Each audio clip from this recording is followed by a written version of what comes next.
They say we should have known better than to fall so deep down into this rabbit hole we found. And I was thinking. Hi, this is Nikolai, and you're listening to my dad, Rafal, co-host James Jardine, and featuring Mr. Jim Tiller on the one and only Down the Security Rabbit Hole podcast. Plug in, listen up, and enjoy. Deep into this pool of regrettable situations. Pitch black, think back to the last time that we were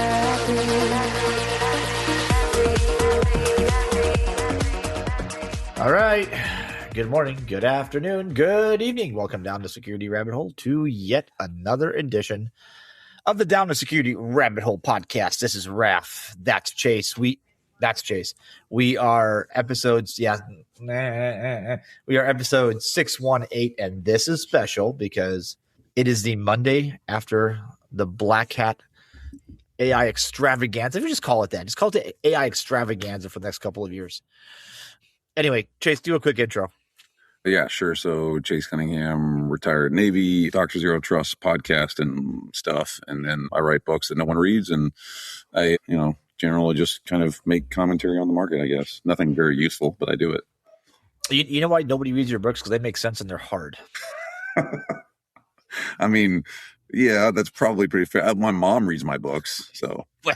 Well, that would be a different problem if your mother didn't. I've sold a total of at least one book, so. Yeah, there you go. That's it. Total of one. That's one better than me. Hey, so we're back.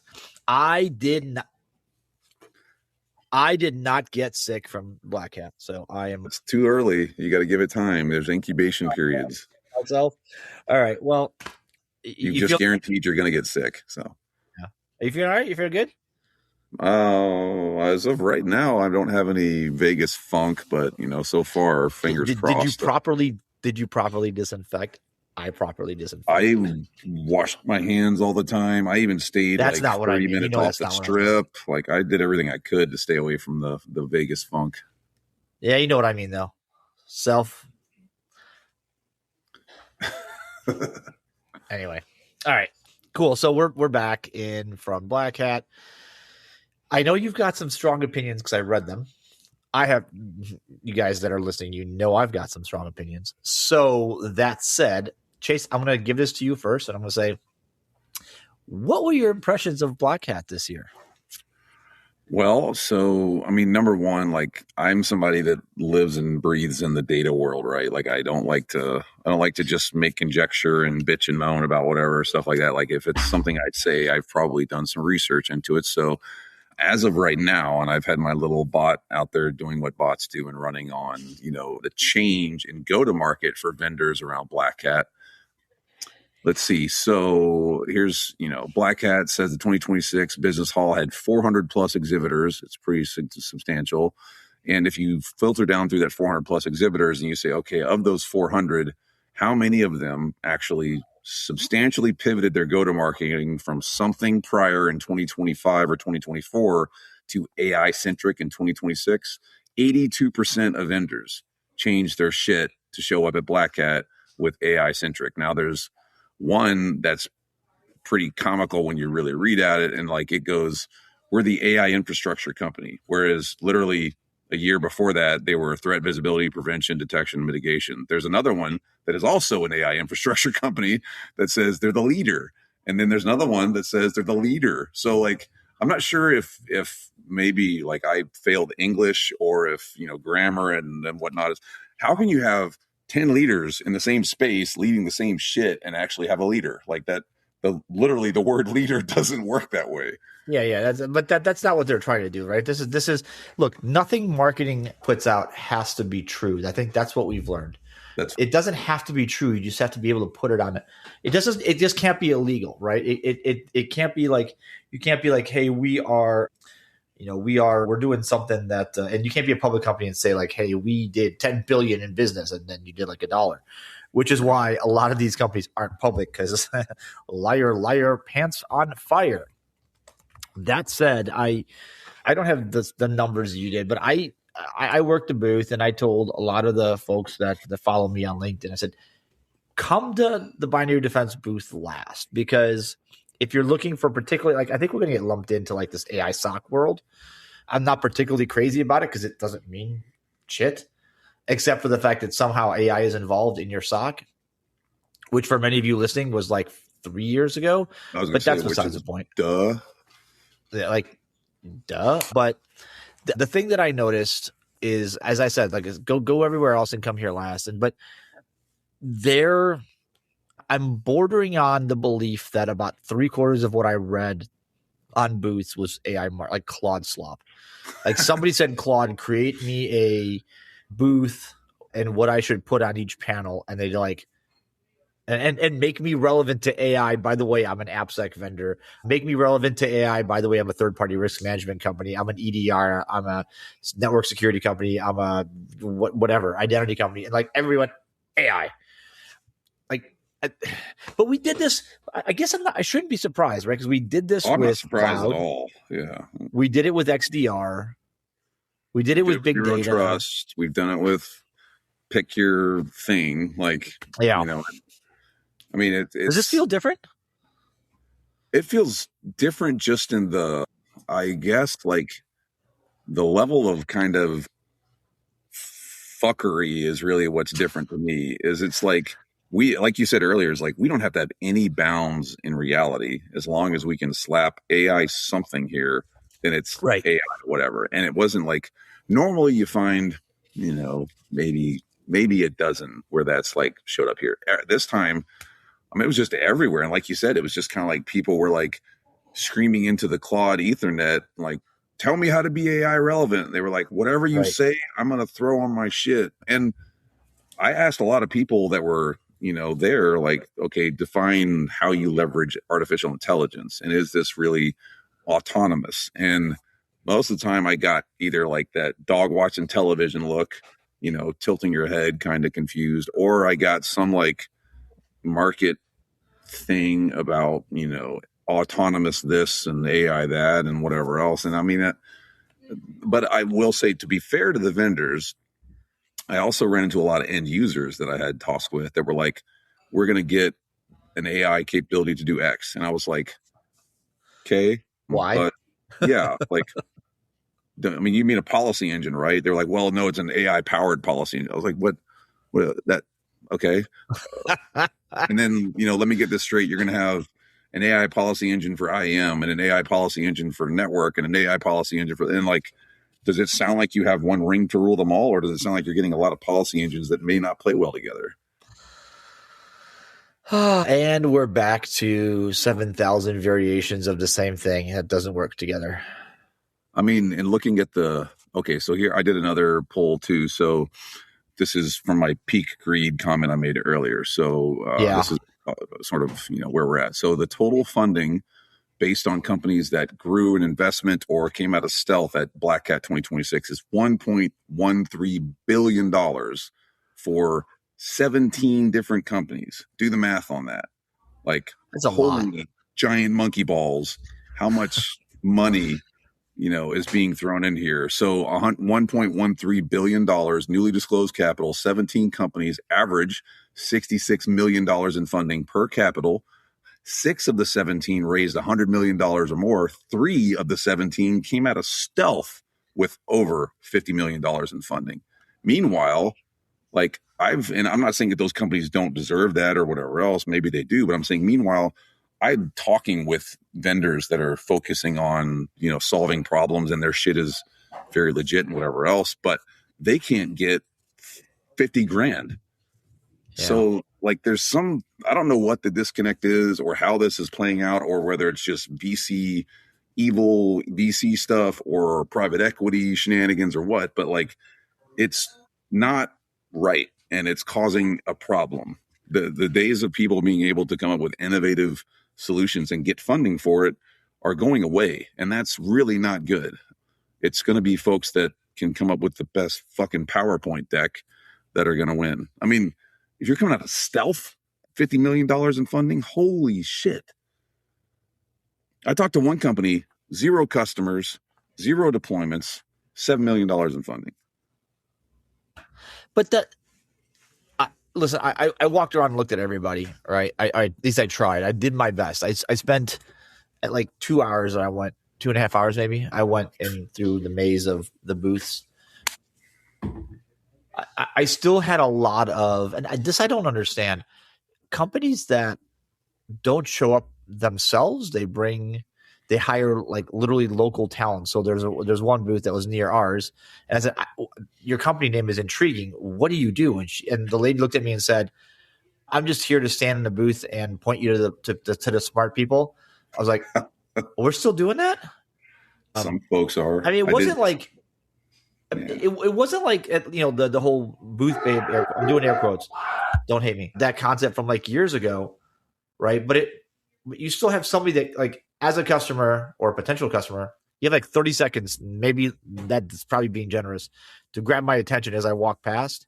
And if I ask, "Tell me more," and you're like, "Let me point you to somebody," what's the point?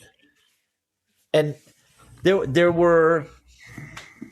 I'm not going to be the jerk today. I'm not going to call anybody out, but there were so many booths. You said like, hey, $7 million of funding and 0 customers, 0 deployments. Yes, there are, within our space, there are companies that have clearly splashed some cash on booths. Like, oh, you're trying to be the next Wiz. I see what you're doing here, right? But there's like 2 different versions of this. Like, there's companies that I know the insides of, and I sort of wonder where you got the money and why you're spending it on this rather than developing a product. I suspect I know the answer. More on that later. And then there's those that you're like, wow, you had like a small city last year and you've been reduced to a tabletop. What happened? And obviously the answer to neither of those is just as simple as it sounds, but there's so much money spent for that 2.5 days of show.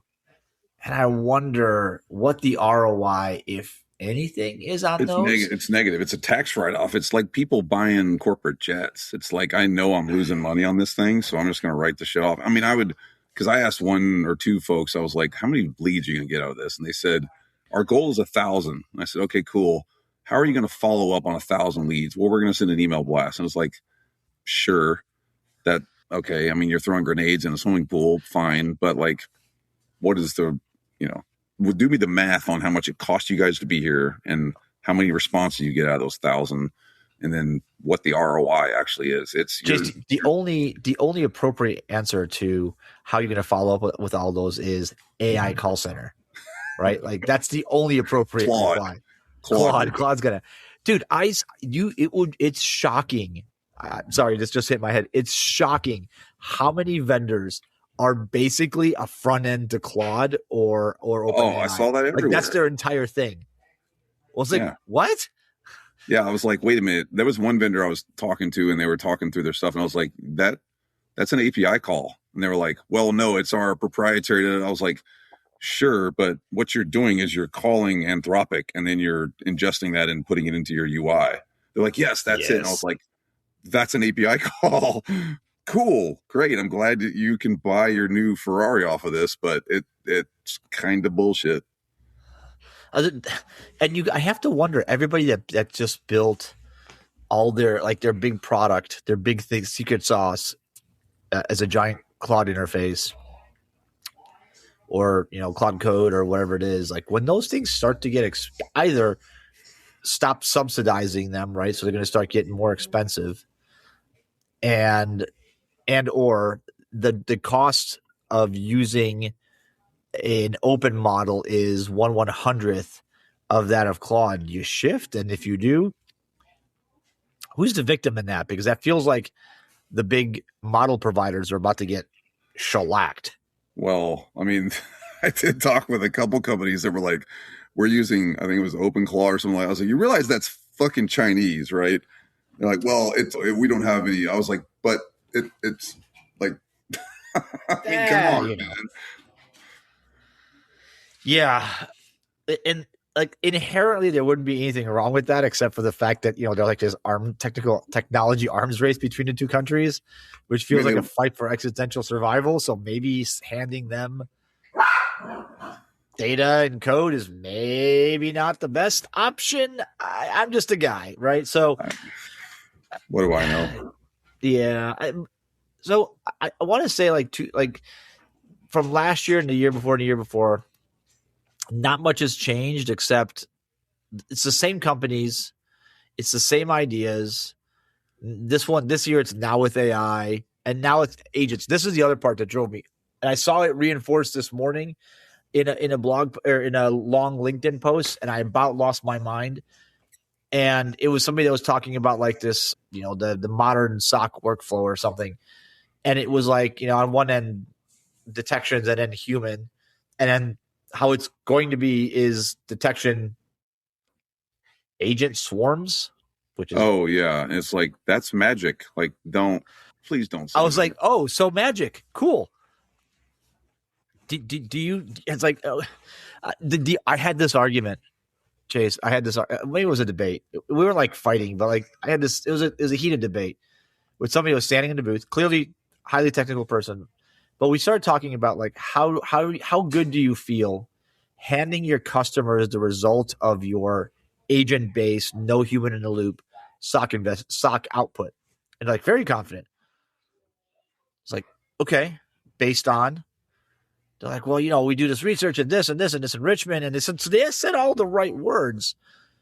And then, I was like, but people, like, do we no longer need people? Because everything you told me, it uses a non-deterministic model, meaning, right, for those that are newly initiated, as I was at some point, like it doesn't do the same thing twice, exactly the same. Which is why it's super frustrating when you're trying to generate a GIF and you're like, oh, no, same picture, but with a different thing. And it's like a totally different picture. You're like, well, that sucks. Yeah, come on. You right. Right. So I said, but non-determinism means there will be mistakes. And like, oh, yeah, but humans make mistakes. It's like, so you want to replace, like the whole argument was, replace humans who get tired and need sick time and are expensive with machines who may make the same amount of mistakes, but are probably as much or more expensive. I mean, I think the bubble's going to pop here soon because there's a lot of those companies that are in our space that are really already getting their ass into them about laying people off and the AI side of it there. But the other thing that stood out to me walking around, everybody does all this all the time. Bick. I didn't see anybody talking about hiring. I didn't see anybody talking about bringing in junior people from outside the work. I didn't see anybody talking about reducing certifications for jobs. Like all the kumbaya bullshit that people peddle in front of everybody and then they get on their high horse, whatever out. I didn't see it on the floor and I didn't see people actively championing that. So I think you're all full of shit. Like that's where it is because it can't be both. Yeah. That's fair. I mean, hundreds of millions of dollars in funding. Like I said, $1.13 billion between 17 companies. It's a lot of money. That's a lot of cheddar. And I had no conversations with anyone about divergent hiring or, people coming out of college or all that stuff. It just wasn't there. No, because what we're about to Chase, what we're about to do, and I could be wrong. I could be completely wrong. I suspect I'm not, but I could be wrong. Do you remember in the late 90s, early 2000s, we decided we were going to outsource everything to low-cost work in India and that part of the world? Mm-hmm. What's the first thing that happened like 3 years later? We're like, hey, how come we're not having anybody in like L2, L3 that we can hire? There's nobody to hire. And those of us that lived through that first part went because you outsourced it all over there. And like you nuked the farm team. Like, where do you think people are gonna like? Do you honestly think that people are gonna come out of school and be like, "All right, 10 years experience, go"? Like, that's not how it works. Yeah, but apparently now AI is going to shortcut that. You're just not going to need anything of that. Like experience from experience. Just going to give them AI. They'll be fine. What? I mean, it's just I don't know. There was just so much of the recursives, and I feel like I genuinely, having come from Forrester, like I feel for the people that are trying to come up with the marketing for these things, because it's hard and it's not easy to do it. And I really wish that they were given more opportunity and they could be bolder and things like that, because most of them want to. But you've got the VCs breathing down their necks that have cut them those giant checks. So they're going to say, by God, you would better come out of this with 1,000 leads, or we're going to like murder your children or burn your house down or set your cat on fire.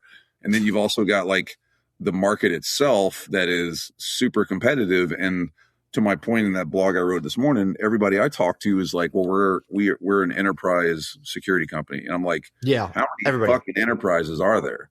And are you guys not following but are you not following the trends of enterprises are not typically where the compromises have occurred? It's vendors, third parties, contractors, mom and pop shops.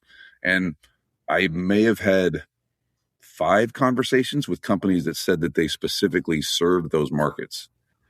You know what's interesting though, that now that you said that, because we are telling everybody that anybody can go get an AI and be a small business, right? You can just let agents run your cash registers and like you'll have to do, you can be anybody. We've leveled the playing field. Everybody can now be a small business owner, but nobody's going to be able to buy any of these security services because that's all for enterprise. Well, and I mean, if you're going to run your own small business, great, but then what's your plan for what that infrastructure looks like? And then where are you going to, do what and how that is going to work? But then you go out there and you talk to the floor and you're like, how many folks in here consult with small businesses or offer, plot, plan, scheme, strategy services for SMBs? And most of them are like, it's cost prohibitive for us to do that work. And it's going, then we're not fixing the problem. Like the house of cards continues to be built. And we're still sitting there going like, man, I hope a hurricane doesn't come along. Yeah, well, yeah. I think the trend was definitely be loud, be AI, be as bombastic as you can with the claims you can make the claim, worry about how you're going to substantiate it later. And from what I saw, it's the same thing we did last year and the year before that. And that was the year before that and the year before that. It's just this somehow feels different because we're talking about the way some people talk about it. It's a fundamental and complete shift in how we operate and how we do work. And if we screwed if we screwed up XDR, quite frankly, the outside world wouldn't care, right? If we screwed up cloud, okay, that could be problematic, but yeah, we'd eventually, right? Like we screw up what we're doing with AI.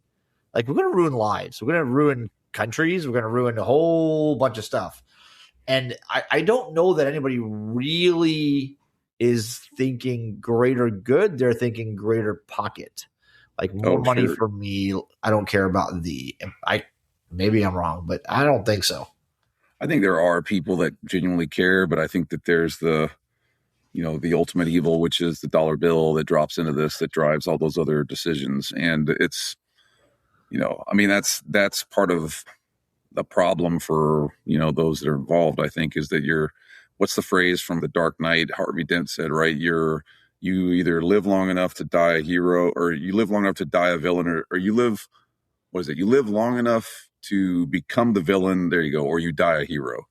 Like that's kind of it. Yeah.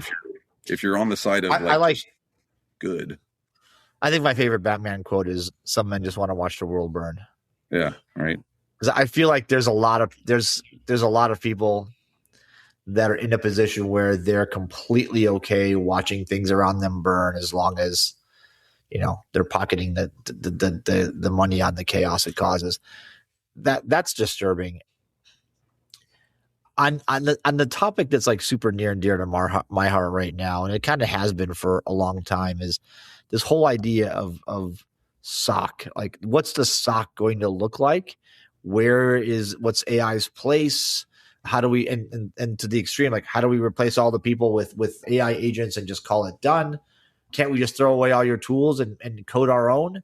I had somebody stop by and say, well, this is pretty advanced. I like it, but I think I think I can find somebody that can vibe code this and get what the parts I need out of it. I was like, good luck. Maybe. I doubt it, but possible. Like nothing's impossible, right? You can do it. But there's a lot of maybe what I'm trying to say is like there's a lot of folks that feel it like there's a term for it where you've had enough adult beverage where you kind of like 10 feet tall and bulletproof is a Tracy Morgan song.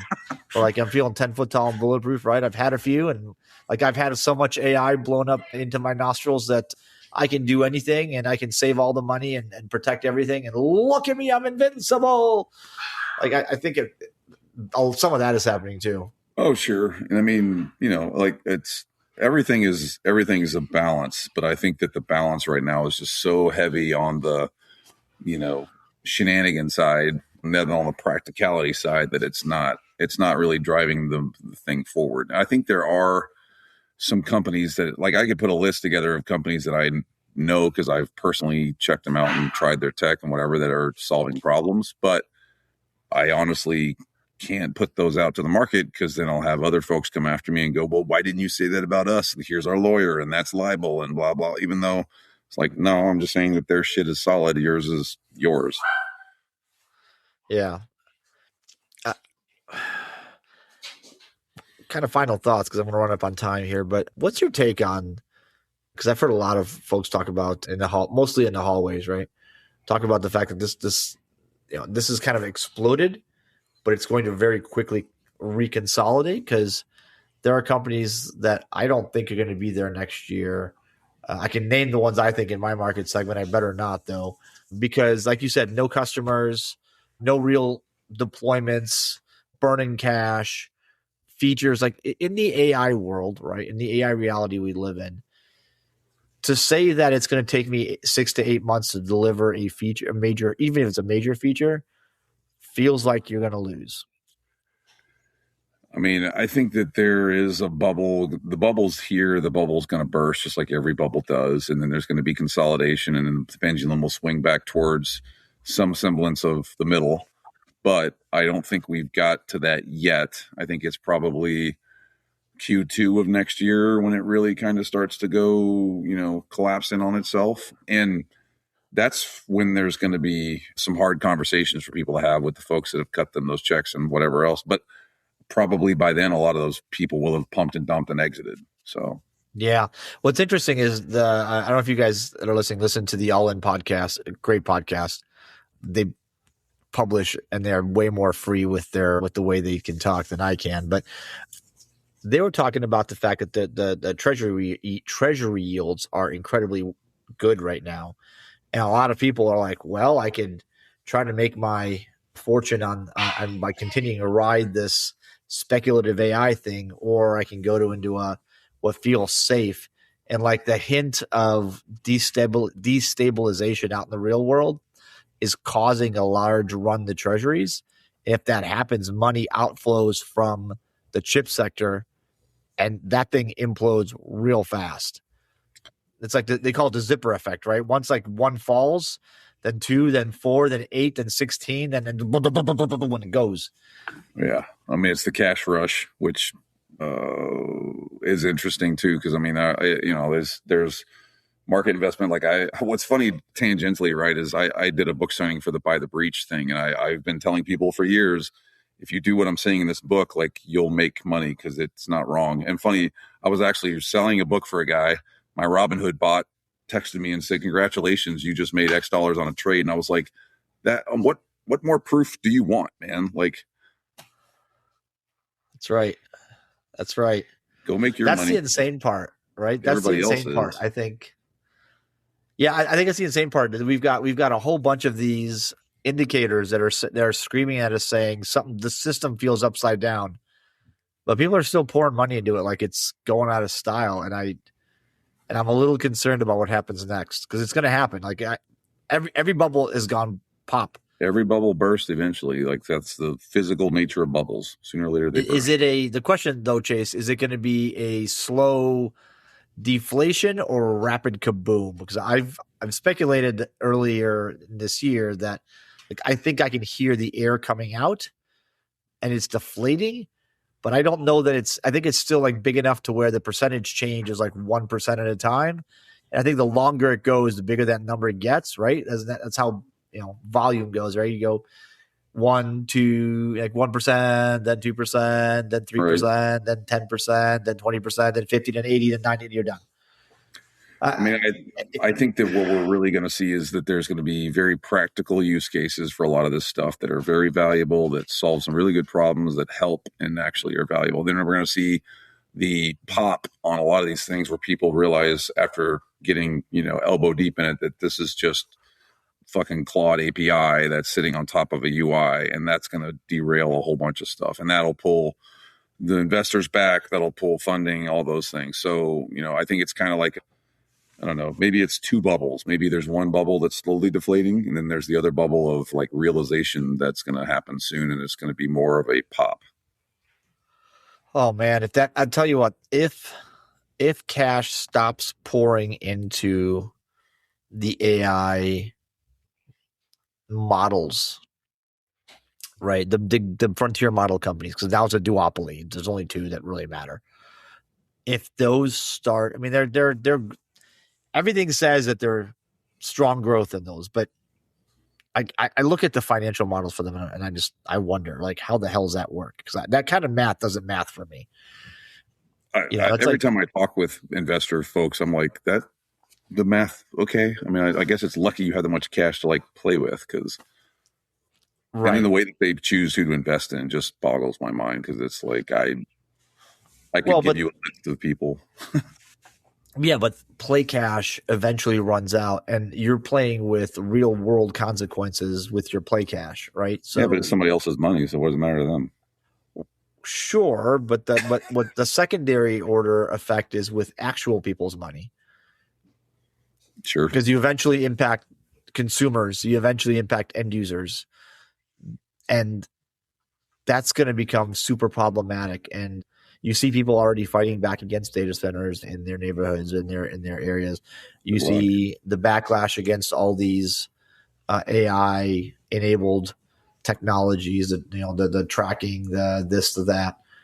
I think that if you keep pushing, I think if the messaging doesn't change, if it's computers are going to solve all humanity's problems, humanity's just step out of the way, I think the backlash gets harder and harder every time it slaps that wall, and eventually it'll break it. I mean, maybe WALL-E was a documentary, not a movie. That seems to be a popular good opinion. All right, let me end it on this, because I think we'll leave this as the bumper for the episode. But so tell me, when you go to a show like this, how do you, give me in a 60-second version, how do you get to figuring out who you're going to see, what you're going to go look at, and what's relevant and what's not? Because it's really hard to tell. Yeah. So like for me, I put together a list of the vendors that are new. I put a list of the vendors that are doing things that are not like crazy outside the bounds of norm, but are innovative. And then the final thing is I look at who the markets they serve, and then I basically try and go just recon them and see what I can find out from the people at the booth. And you usually get some really good gouge on what's going on there. Probably a lot of the time I get asked by their executives to do like closed door stuff, whatever else. I'm not really interested in that. I'd rather talk to the, folks doing the work. Fair enough. All right. Hey, so for those of you guys that know, every year for the last several, Rafi, Marty, and I have been doing RAFCon. In case you're curious, this is this year's shirt, and I thought it would be super cool. That's cool. Isn't that awesome? Like that is. So I can't take credit for this. This is Josh Jones over at Crush Security. I'm just giving you if you're listening, go check out Crush Security, because Josh is an awesome person. He's got a great team, and he's kind enough to make t-shirts for me the last 2 years. So odds are, if you're wearing one of these, go tell them thanks. And I hope you got a chance to check us out this year. If not, there's always next year. There might even be another one at RSA. Who knows? You just never know. Anyway, Mr. and Dr. Chase Cunningham, Dr. Zero Trust, Dr. No. Thanks for coming on the show and ranting a little bit. I think this felt therapeutic. I feel like I got some of this off my chest. I feel like I feel a little better now. Like when you sneeze out those all that dust that you accrued. It's like the post Taco Bell visit to the toilet, right? Wow, that is not where I thought you'd go with that, but that is that's you got to purge. Good Lord, you got to let it all out. That's the image we're going to leave people with. Oh my God! All right, thank you so much, you guys. Thanks for listening. Thanks for watching. We'll be back again next week. Thanks for listening to the Down to Security Rabbit Hole podcast. We'll catch you guys another place, another time, on another Down to Security Rabbit Hole podcast.